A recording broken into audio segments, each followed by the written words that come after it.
I have two new perfumes in my perfume collection that I really wanted to show you.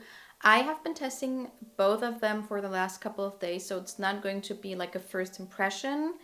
I want to give you a more informed opinion on them. So, I was seeing on TikTok someone that I really appreciate talk about this new launch and that it is super underrated. Nobody talks about it and it's the most amazing smell ever. So when I saw it, I was super excited. And so now that I have it, I am confused. So this is Oscar de la Renta. It's called New York. It is an eau de parfum. And this one has main accords of sweet fruity and white floral with notes of strawberry, tangerine, gardenia, and pink pepper in the top. Middle notes of rose, jasmine, clary sage, and orris. And the base notes are sugar, vanilla bean, sandalwood, and musk. Interesting choice of notes. However, I do appreciate all of them individually. And the person that I saw talking about this was like, oh my god, it's a super nice fruity floral, and it's so unique and I just love it. And I mean, the packaging, let me just first of all talk about packaging aesthetics. I am in love.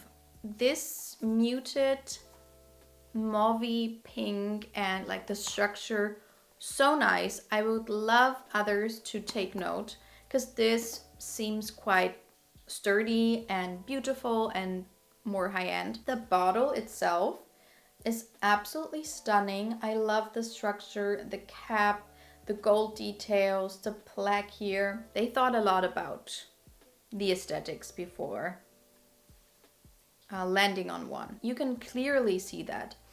It has a nice sprayer, but when I smelled this, I was like, yeah. So this is not new whatsoever, and not even like, oh, I know a lot of niche perfumes. I know some niche perfumes who smell like that, but like actual designer, more affordable scents that smell like it. So I was looking up what people say this reminds them of, and they immediately said La Chafas Yara and Burberry Her. Also, which is very funny, one from Imaginary Authors called Saint Julep. I don't really see that. It's like a very minty green perfume on my skin. But also, for example, Chloe. So when I first sprayed it out and sprayed it on my hand, I immediately thought of Burberry Her. I have the Elixir, which is a little bit more thick and dense and more creamy. This one is a lot more airy, but it does really smell like a strawberry juice. It's really strawberry, like synthetic strawberry forward, and it's very sweet. You definitely get some florals in here, so the rose and a jasmine, gardenia maybe. I don't really get specific florals. It's just a quite generic floral scent with a very loud strawberry in front of it that actually stays put throughout the scent, which is beautiful because a lot of fruits tend to dissipate into nothing once the perfume dries down. But it's just whatever. It really, to me, is just whatever. Am I going to wear it? Probably, because I do like scent like that. So it is a beautiful scent whatsoever, but I think I was very confused because it was hyped up to be something, in my opinion, that it is not. This is not a very innovative, never been done before type of perfume. There is this kind of powderiness that smells almost a little bit like chewing gum, like Hubba Bubba. Is that the name? Like a sweet pink bubble gum. That's what I get a little bit. And it's maybe from the sugar and the musk. A lot of times it gets quite airy and sugary and sweet and fluffy, especially together with the strawberry. So you do get like an association of strawberry chewing gum. But yeah, I mean, it's playful, it's enjoyable, it's definitely mass appealing. I think a lot of people will like it. But if you have, for example, Burberry Her or Yara, I don't think you need this in your collection. Is that too hard? I think I was just expecting something very different, and that's why I'm a little bit confused. Let me know if you had the same experience.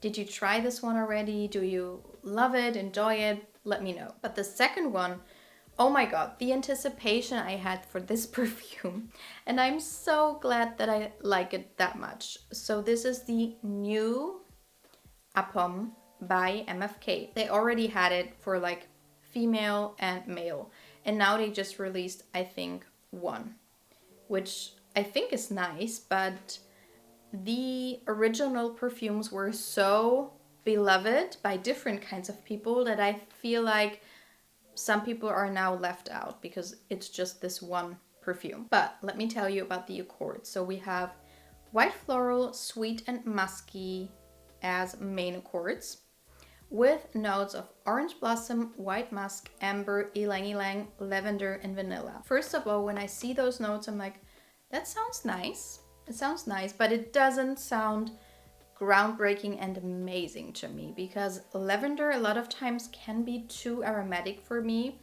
Orange blossom sometimes can lean a little bit too sharp, and amber also can sometimes be a little bit too thick and resinous for my liking.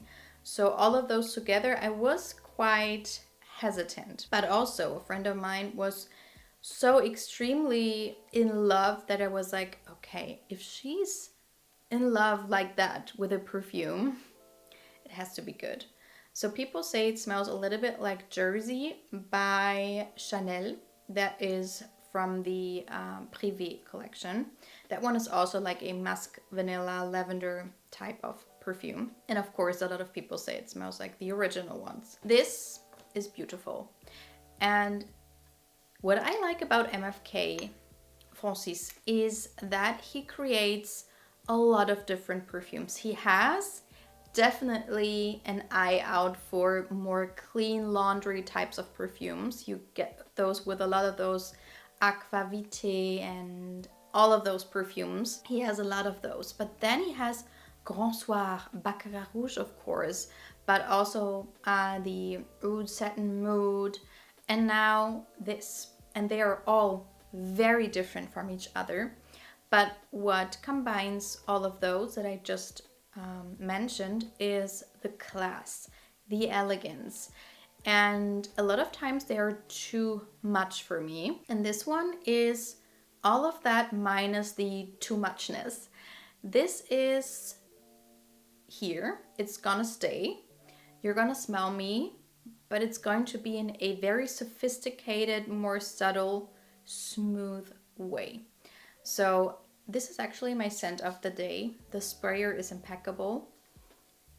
And this is, I think, one of my favorite orange blossom perfumes I have ever smelled. As I said, orange blossom can be a little bit too much. And this one reminds me a little bit of Love Don't Be Shy or Oriana. Those kinds of sweet, almost candy-like orange blossom scents. But this one just gets a little bit more complex, I would say, because it's not just that. You also really do get the amber. You can feel it a little more. It's not as airy and fluffy as the others. It's a little bit more thick and substantial. Then you definitely get the lavender, which makes it a little bit aromatic, but it's not aromatic in the sense of it's smelling masculine. It's too much. I actually have a lot of lavender perfumes that are being mixed with vanilla, and I love them so much. I mean, the Burberry Goddess one is one of my favorite perfumes to date.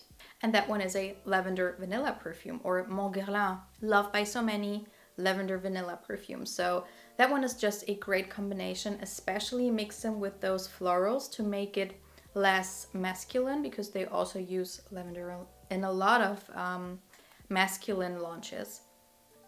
It's definitely powdery. The white musk is quite powdery. So For that reason, it is more elegant and it's not as playful as maybe Oriana or Love Don't Be Shy. It's a little bit more serious.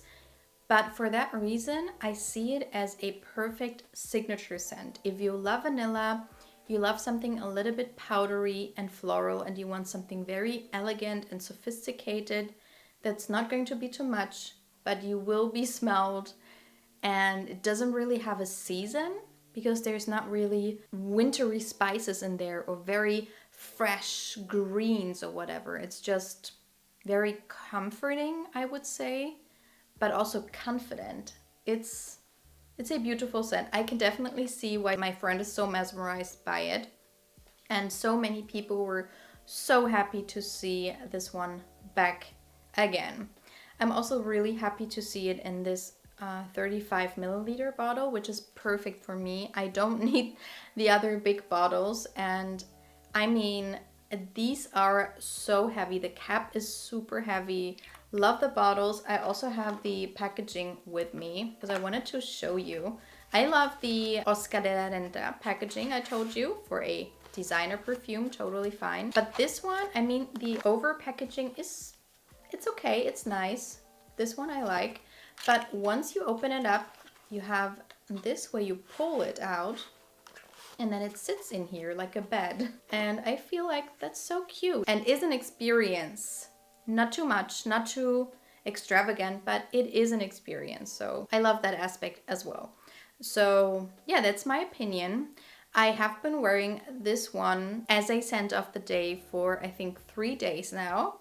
So that's a really good sign because I have so many perfumes right now that I'm really craving as well. But it's nice to see a perfume being launched that I'm gravitating towards and I don't wanna not wear it, if you know what I mean. Like with this, I'm like, I will wait for, I guess, spring to wear it. There's just this one quite harsh note that reminds me of, I don't know, it's quite sharp, it's quite synthetic. It reminds me a little bit of hairspray.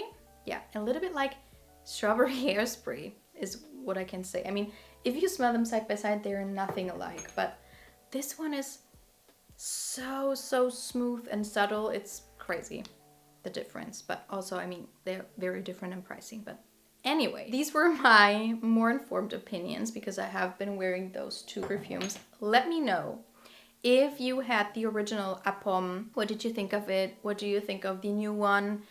What do you think of the Oscar de la Renta one? Did you also see this one all over your For You page and you were like, oh my god, I have to try it? And did you try it? How did you find it? I'm really curious to know and I hope to see you in my next video. Bye!